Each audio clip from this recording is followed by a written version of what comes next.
2,000 meters. Ready to roll. Starter says go. Caught them in a perfect line at the 2,000 meter marker. As expected, Captain's Daughter, the free-striding individual, is going to poke her head in front. Sky Pirate's right there, bustling her along to keep up a steady tempo.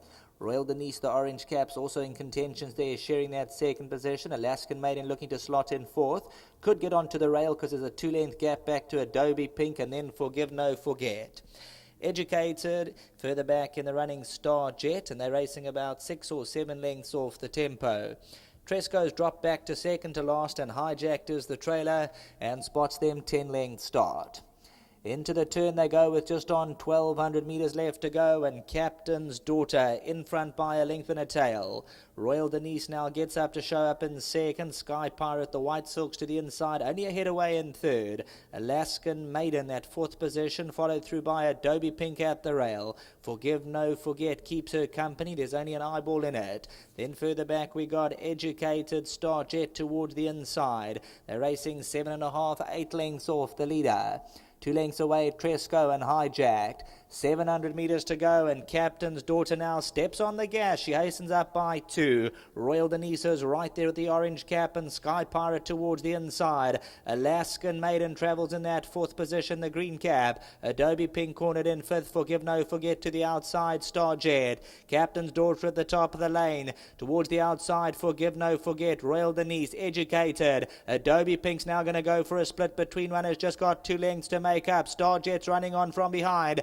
Adobe Pink now comes at Captain's Daughter. Forgive No Forget towards the outside, Star Jet. Adobe Pink now puts her head in front with 150 to go. Forgive No Forget. Star Jet's on the outside. Star Jet's coming home hard at Adobe Pink, and Star Jet with long strides going to get there. Adobe Pink second. Hijack took off for third. Forgive No Forget, Tresco, Educated, Captain's Daughter behind these runners.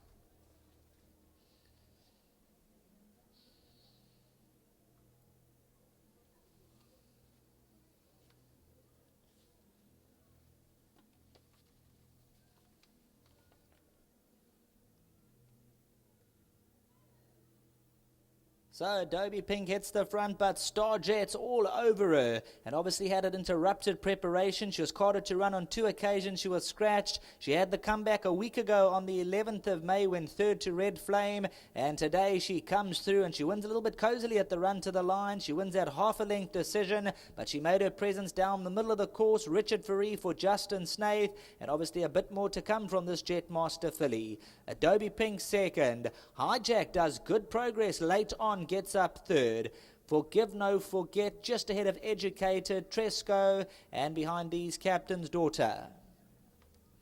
300 metres to go, Forgive No Forget, but now Adobe Pink comes into the lead, and Star Jet, 3 off the left-hand side in the Drakenstein stud colours. Mrs. Rupert now hits top gear. Adobe Pink, but Star Jet claims her the last 75 metres, and quite a confident ride from the saddle there. Richard Ferree obviously giving her confidence coming to the 200, and Star Jet for the Justin Snaith stable hits the front with about 50 metres to go, and then goes on for that first check. Adobe Pink is staying on for the exactors, but number 4, Star Jet, gets that third victory under the belt as we hand you back to the studio.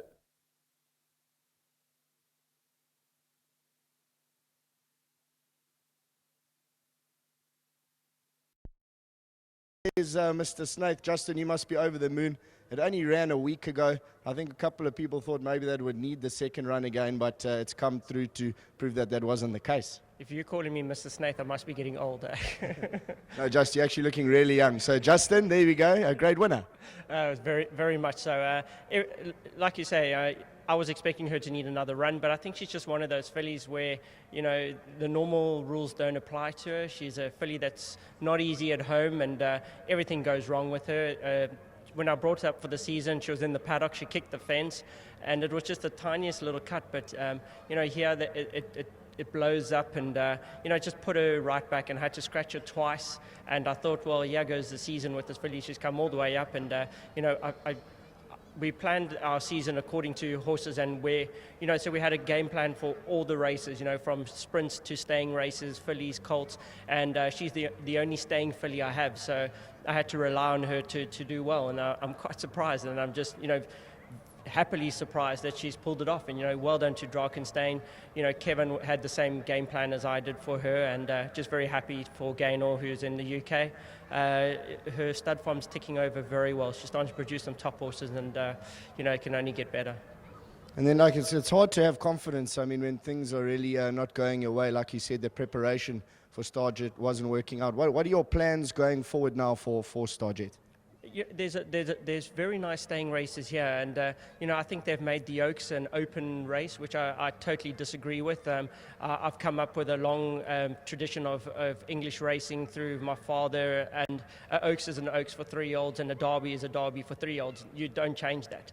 Rather change the name of the race or something like that, and if that's the case, well then she will run in that. But it gives her another opportunity, and I just feel sorry for the poor 3-year-old that might have had an opportunity of getting full black type. But just well done to Richard as well. He's riding the crest of a wave at the moment, and every confidence that I lack, he makes up for at the moment. So yeah, he's just it's making a very formidable team. Great stuff, Justin. I wish you luck with the rest of your string for the KZN season. You can grab a memento there from Mr. GoldCircleRacing. And I know I just want to congratulate Drakenstein Stud and Mrs. Rupert. And if you wouldn't mind collecting the memento on behalf of Mrs. Rupert, who obviously isn't here today. So congratulations. Thanks.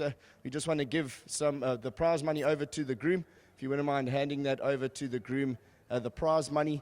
That was the East Coast Handicap. Thank you so much to GoldCircleRacing for handing over our mementos here in the East Coast Handicap. Over 2,000 meters. That was won by number 4, Starjet. It was ridden to victory by Richard Fourie, trained by Justin Snaith, and owned and bred by the Drakenstein Stud.